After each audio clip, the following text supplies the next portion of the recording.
भाग्यसूक्तम्। प्रातरग्निं प्रातरिन्द्रगुं हवामहे, प्रातर्मित्रा वरुणा प्रातरश्विना, प्रातर्भगं पोषणं ब्रह्मणस्पतिम्, प्रातः सोममुत रुद्रगुं हुवेम, प्रातर्जितं भगमुग्रगुं हुवेम, वयं पुत्रमदितेर्यो विधर्ता, आर्द्रश्चिद्यं मन्यमानस्तुरश्चित्राजा चिद्यं भगं भक्षीत्याह,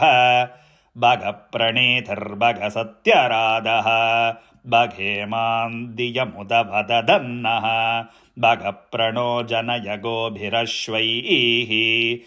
भगप्रनृभिर्नृवन्तः स्याम, उतेदानीं भगवन्तः स्याम, उत प्रपित्व उत मध्ये अह्नाम्, उतोदितामगवन् सूर्यस्य, वयं देवानागं सुमतौ स्याम, भग एव भगवागुम् अस्तु देवाः, तेन वयं भगवन्तः स्याम, तन्त्वा भग सर्वयुज्यो हवीमि, स नो भगपुर एता भवेह, समध्वरायोषसो नमन्त,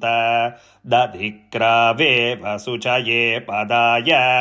अर्वाचीनं वसुविदं भगन्नः, रथमिवाश्वावाजिन आवहन्तु, अश्वावतीर्गोमतीर्न उषासः, वीरवतीः सदमुच्चन्तु भद्राः, घृतं दुहाना विश्वतः प्रपीनाः, यूयं पात स्वस्तिभिः सदा नः।